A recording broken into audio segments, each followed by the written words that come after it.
Ada lagi yang bilang, jangan fitnah Ubaidillah, Imam ada Ubaidillah. Imam apa? Orang nggak ada namanya di dalam sejarah. Kalau itu alasannya, nama para sahabat Nabi pun tidak ditulis di masa hidup mereka. Kapan ditulis? Kapan ditulis? 1 abad, 2 abad setelah mereka. Itu muncul kitab Imam Ibnu Sa'ad, muncul kitab Imam Bukhari, At-Tarikh As-Saghir, At-Tarikh Al-Kabir. Itu 1 abad, 2 abad setelah sahabat Nabi SAW. Jadi kalau kita pakai teori itu, teori apa? Kalau nama dia nggak ada dalam kitab biografi, berarti orang ini nggak ada, gitu. Kalau begitu sahabat Nabi nggak ada semua dong. Ya, saya mau tanya nih, emang Wali 9 namanya ditulis dalam kitab sejarah di zaman itu? Hatta risalah hari ini yang disebut risalah Wali 9, itu risalah yang ditulis muridnya atau murid dari muridnya atau pengikutnya, nggak ditulis di zamannya. Jarang, kecuali ada satu manusia.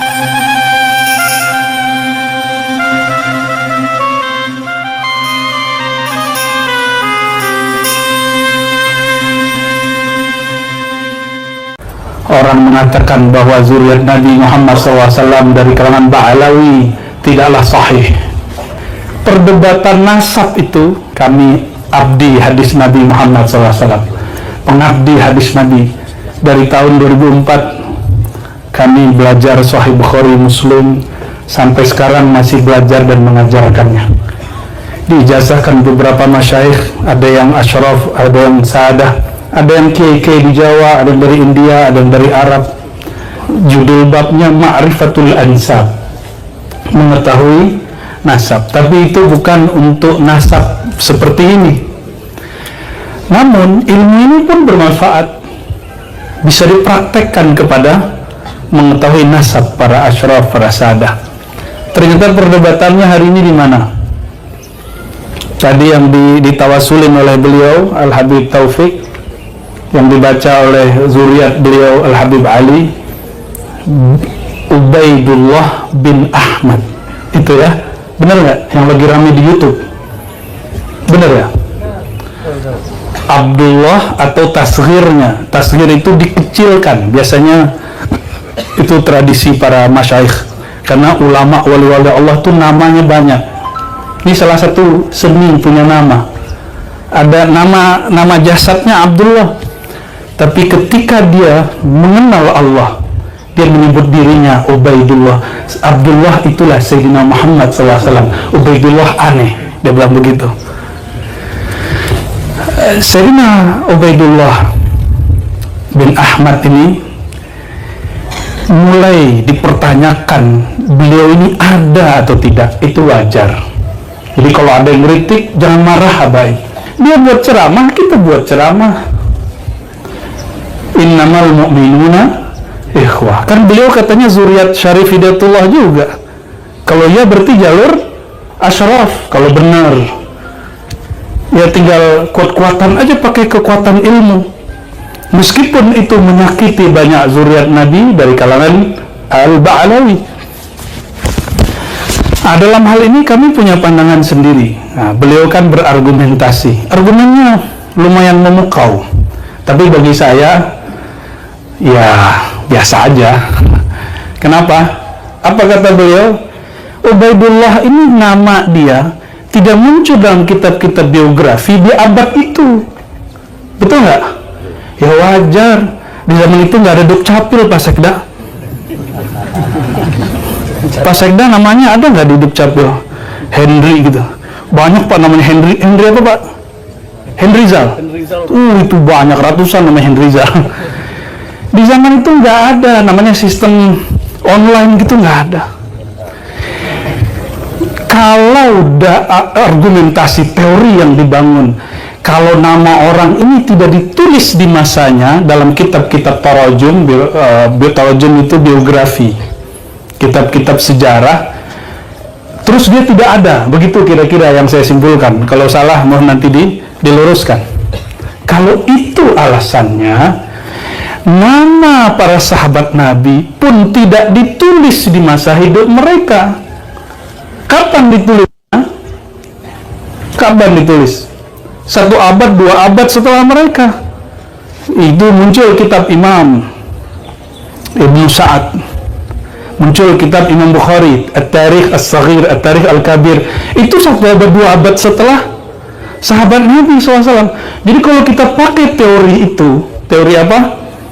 Kalau nama dia nggak ada dalam kitab biografi, berarti orang ini nggak ada, gitu. Kalau begitu sahabat Nabi nggak ada semua dong.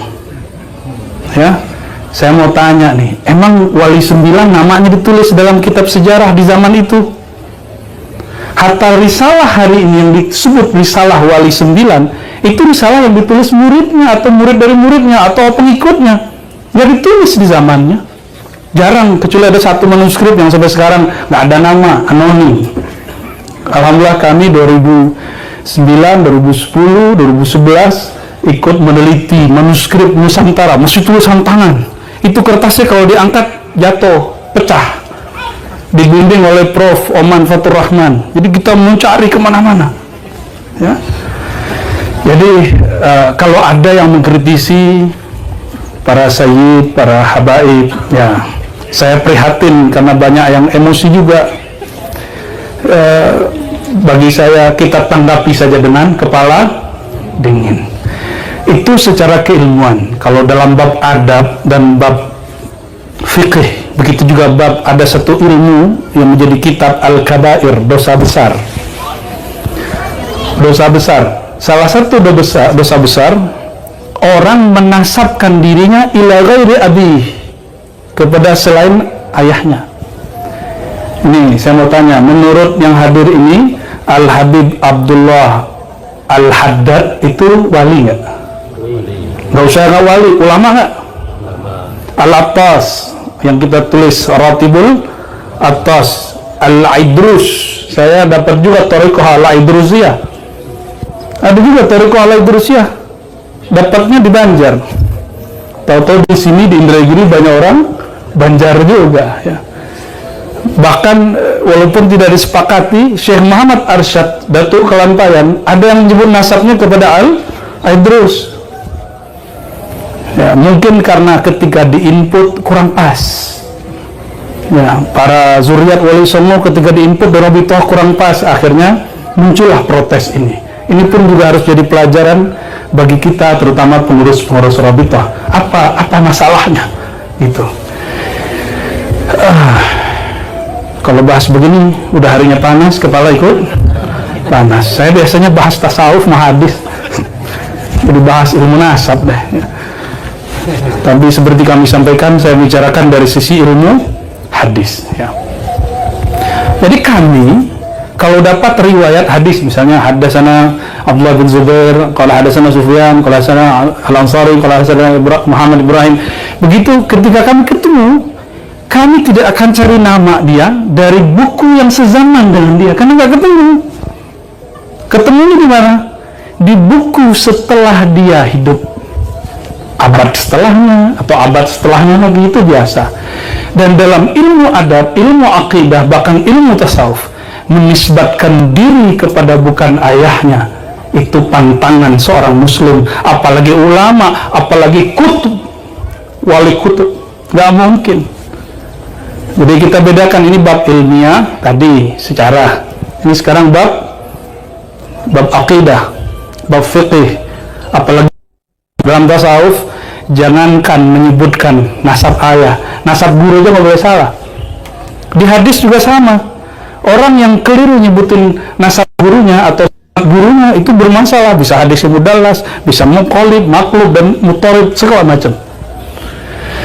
Oleh karena itu, saya yakin, hakul yakin, seperti Habib-Habib yang kita sebutkan tadi, pemilik ratib, penulis ratib, mereka mustahil menisbatkan dirinya, menasabkan sanad ranji silsilah ayahnya bukan kepada selain ayahnya, itu mustahil. Itu secara adab, karena mereka orang yang atqan nas, akhwafun nas, ya, akhshan nas, orang yang paling takut kepada Allah Subhanahu wa ta'ala. Jadi kepada muhibbin, para habaib, pecinta para zuriat Nabi SAW, tidak usah khawatir bahwa zuriat Nabi yang memegang nasab itu insya Allah mereka tidak berbohong atas nasabnya. Tapi ya para zurat Nabi jangan seneng dulu. Habib kalau nggak ngaji, alim nggak? Ya nggak begitu aja. Habib kalau nggak ngaji, mending pakai gelar sayyid aja, nggak usah pakai Habib, mohon maaf. Pakai sayyid aja, itu lebih aman. Karena Al-Habib di Yaman, di Hadramaut, hanya untuk kibarul ulama minal habaib, minal zuriyah, ya. Hanya untuk zuriat-zuriat yang alim. Cuma di Indonesia udah kepalang basah, baru lahir main gundu aja Habib. Ya, akhirnya nama Habib yang agung itu menjadi rendah, kelasnya jadi kurang tinggi. Ya, ini keprihatinan kita melihat perkembangan nasab. Namun ini tidak bisa dibendung lagi. Sudah menjadi istilah, maka beda istilah Habib di sana dengan Habib di sini. Al-Habib di negeri kita semua yang bernasab kepada baginda Nabi Muhammad sallallahu alaihi wasallam. Dan yang terakhir, ini kajian hadis. Semoga nggak panjang ya. Ya, ini kajian hadis ini tentang pentingnya mencintai zuriat Nabi Muhammad sallallahu alaihi wasallam. Dulu saya termasuk tidak percaya dengan zuriat Nabi. Gitu Pak Sekda, nggak percaya. Ya. 2006 baru percaya. Jadi bahasa Arab saya yang ala kadar ini, tapi kata teman-teman sih lumayan fasih. Ya, walaupun itu nggak semancung Habib Taufik, tapi lumayan lah. Ya. Hari-hari ngajar pakai bahasa Arab. Ini bahasa Arab saya berkat saya ngaji kepada zuriat Al-Hasani dan Husaini. Ada yang ajib, saya nggak tahu, semoga beliau masih hidup, Habib muda waktu itu. Tiba-tiba Habib Omar, tiba-tiba dia bilang, saya mau ngaji mustalah hadis sama kamu. Dia bilang, lah, Habib, mana mungkin aneh ngajarin antum? Terus dia bilang, aneh mau ngaji. Akhirnya dia datanglah bolak-balik ke asrama pesantren. Dan tidak mau saya menjelaskan bil Indonesia dengan bahasa Indonesia, maunya pakai bahasa Arab. Akhirnya 2006-2007 lidah saya masih kaku ngomong bahasa Arab, berkah Al-Habib Muhammad namanya, itu Allah angkat hal ya, semua masyakil, semua penghalang di lidah ini berkat ditanya sama Habib. Jadi saya mikir ini dia yang belajar ke saya, terus yang belajar ke dia. Maka lisan ini pun Bapak Ibu bisa berceramah, bisa baca kitab, itu berkah. Allah kirim seorang zuriat Nabi SAW. Zahirnya dia belajar hadis kepada saya, batinnya saya dapat istimdad dari dia. Al-Madad An-Nabawi sallallahu alaihi wasallam. Ya. Maka benarlah kata Nabi Muhammad SAW. Apa kata beliau? Kullu nasabin inqata'a ala nasabi, kullu sanadin inqata'a ila sanadi. Semua nasab, semua nasab. Nasab itu coba lihat. Ini bahasa Indonesia ada ayah saya nih. Saya Ar-Razi bin Muhammad Nur Akmal bin Nur Muhammad bin Abdul Hamid. Udah habis itu kita bingung.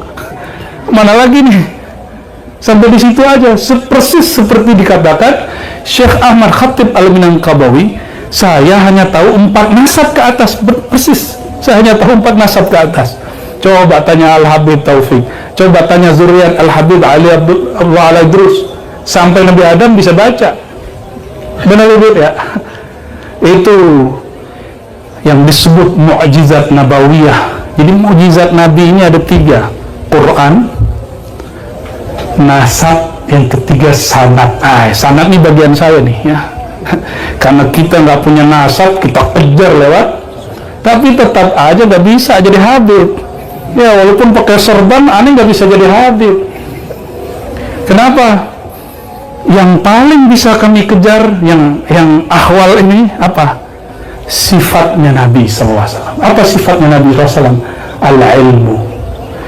Maka jika ada ahwal orang yang bukan zuriat Nabi ingin mengejar kemuliaan, dia dapat mengejar sifat Al-Muhammadi. Tapi zat Al-Muhammadi siapa yang dapat? Para zuriat Nabi SAW. Cuma saya senang juga, nggak bisa dikejar juga bab ini oleh orang yang punya zatnya. Jadi kalau Habib nggak ngaji, tetap nggak dapat al-sifah al-Muhammadiyah. Alhamdulillah, fastabiqul khairat ya, kita lomba-lomba Bib. Ya, alhamdulillah kami beberapa tahun khatam Sahih Bukhari, Muslim, Abu Daud, Tirmizi, 6 kitab hadis, tambah kitab ini, kitab itu, alhamdulillah, untuk mengejar biar nur kita nggak ketinggalan nama zuriat Nabi Muhammad Sallallahu Alaihi Wasallam. Bapak Ibu jangan mau ketinggalan, nggak bisa baca Sahih Bukhari, udah maulidan aja tiap minggu. Kalau bisa tiap malam baca Nabi Muhammad Sallallahu Alaihi Wasallam. Apa kata ahli syair itu ya? Gimana kalimatnya yang hafal itu? Man kana Muhammadun fi baitihi la yahtaju ila suruji. Saya lupa nih Bib. Ya, baru kemarin kita baca ya. Siapa yang ada Nabi Muhammad di rumahnya, dia tidak butuh lagi kepada suruj. Suruj itu jamak dari siraj, cahaya, pelita. Ini keluar dari riwayat Sahih Bukhari dan Muslim bahwa Sayyidatuna Aisyah, Sayyidatuna Aisyah ini bukan zuriat Nabi, bukan ahlul bait, bukan ahlul bait, bukan dari Abdul Muttalib, bukan. Itu binti Abi Bakar. Jatuh jarum lagi mau jahit. Bayangin nih, istri Nabi masih mau jahit. Jatuh jarumnya malam hari, cari udah pakai lampu nggak dapat. Tahu-tahu Sayyidina Nabi Nurul Wujud, Nurul Anwar, As-Siraj, Asy-Syams, Al-Badr, Sayyidina Muhammad SAW masuk. Apa kata Sayyidatuna Aisyah? Ketika kekasihku datang, wajahnya masuk ke dalam hujrahku, itu wajahnya lebih terang dari rembulan purnama. Akhirnya itu jarum, di mana jatuhnya langsung aku tahu. Langsung diambil oleh Sayyidatuna Aisyah. Inilah yang disebut dalam syair tadi, orang yang jika ada Nabi Muhammad SAW dalam rumahnya tidak butuh lagi cahaya. Tapi dalam ilmu rohani, ilmu tasawuf, al-bait al-haqiqi ay sadruka wa fi sadr fi bait wa huwa qalbuka. Di dalam diri kita ini ada rumah sebenarnya. Rumahnya bernama dada. Dada ini ada rumah lagi di dalamnya, kamar lagi di dalamnya bernama qalbu. Maka berkalamlah ulama-ulama auliaullah, qalbul mu'min baitullah. Qalbunya orang beriman, baitnya Allah. Kenapa dia jadi baitullah? Karena Allah memandang ke dalamnya. Innallaha yanzuru ila qulubikum. Kapan Allah memandang ke dalam qalbumu? Jika di dalamnya ada nur Sayyidina Muhammad sallallahu alaihi wasallam. Maka Allah tidak akan lihat qalbu kita semua kecuali dalamnya ada nur cinta kepada beliau. Dan cinta kepada Nabi Muhammad SAW. Kalau tidak cinta kepada zuriat Nabi Muhammad dan pewaris ilmu Nabi Muhammad sallallahu alaihi wasallam. Kalau pewaris nasab, habaib, pewaris ilmu, ulama. Itu yang disebut di hadis, semua sanad ilmu terputus kecuali sanadku. Oleh karenanya kami waktu kecil berthariqah Naqsyabandiyah. Thariqah kami bernasab, bersambung, bersanad kepada Sayyidina Ja'far Shadiq. Sayyidina Ja'far itu anak siapa? Ja'far bin Muhammad Al-Baqir bin Ali Zainal Abidin bin Husain bin Ali. Dan kami pun mengambil thariqah yang lain selain Naqsyabandi, semuanya bersanad. Thariqahnya Ahlussunnah ini, thariqah Ahlussunnah. Kullu turuq, semua thariqah tantasibu ila Abi Turab Sayyidina Ali karamallahu wajhah. Semua thariqah ini thariqah apa aja? Aba Gurus Kumpul, thariqah Saman, Qadiri, Mama Falak, ada 27 thariqah di Bogor. Semuanya bersanad kepada Sayyidina Ali. Dan perhatikan, itu bukan, nggak perlu jadi Rafidah, nggak perlu jadi pencaci sahabat. Mencintai ahlul bait, mencintai sahabat satu paket. Itulah ahlus sunnah wal jamaah. Kita juga nggak akan mau ngamuk-ngamuk sama teman-teman Syiah kok, nggak. Mereka mungkin keliru aja sejarah, akhirnya menghujat sahabat-sahabat Nabi ya. Bapak Ibu, saudara saudariku, para hadirin, saya senang sekali dengan peresmian Kampung Mufti Indragiri.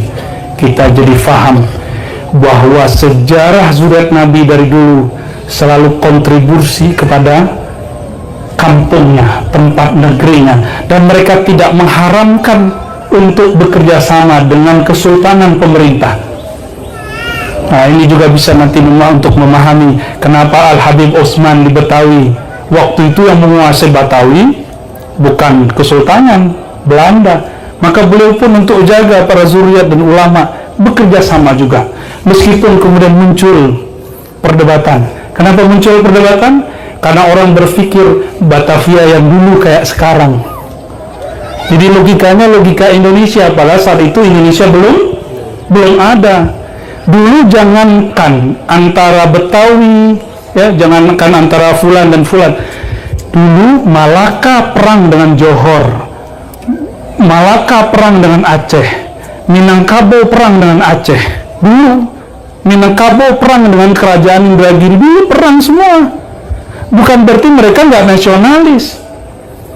Ketika nih contoh, saya mufti Minangkabau, waktu itu ada di Indragiri Al-Habib Fulan dengan Habib Ali. Ketika saya berfatwakan, ya kita perang dengan yang di Indragiri. Dan itu bukan Indonesia, bro.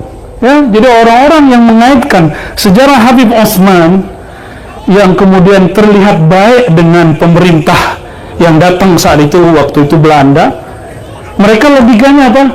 Logikanya Indonesia, pada saat itu belum ada Indonesia. Dulu Batavia punya Belanda, sampingnya kerajaan Banten, sampingnya kerajaan Cirebon, kerajaan. Waktu itu belum ada Indonesia. Maka siapa yang paham sejarah, hati-hati dalam menyimpulkan teks-teks sejarah. Apalagi hari ini saya sedih sekali, beberapa kiai, beberapa gus-gus nyerang habaib. Nyerangnya pakai apa? Pakai teks yang ditulis oleh Londo. Ya, orang Belanda nulis tentang Habib Fulan, lo dia percaya. Ya, Van der Burg cerita, Snook cerita, dia percaya dengan berita itu. Ini yang harus kita waspadai. Kok dia percaya dengan berita orang Belanda untuk menghancurkan, untuk mencaci maki zuriat Nabi, ulama-ulama. Ya, terlepas dari apa yang terjadi, saya menghormati mereka yang berkomentar masalah ini, tapi ilmiah, disambung ilmiah, jangan pakai emosi. Ya, ala kulli hal, saya cinta dengan mereka semua. Jadi yang mengingkari zuriat Nabi sekarang itu mereka ternyata banyak bernasab kepada Wali 9. Kita pun cinta kepada mereka jika betul mereka punya nasab, karena saya yakin mereka tidak akan memasukkan nasabnya meskipun tidak terinput dalam Rabitah, apalagi yang sudah jelas sahihnya yang ada namanya di Rabitah Alawiyah.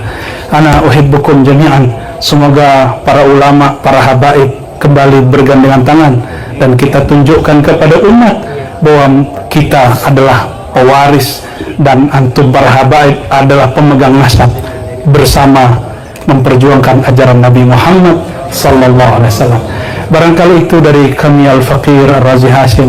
Semoga yang hadir ini dapat ridha berkah dari Allah SWT dan negeri Kabupaten Indragiri Hulu mendapatkan rahmat berkah, tambah maju peradabannya. Amin ya rabbal alamin.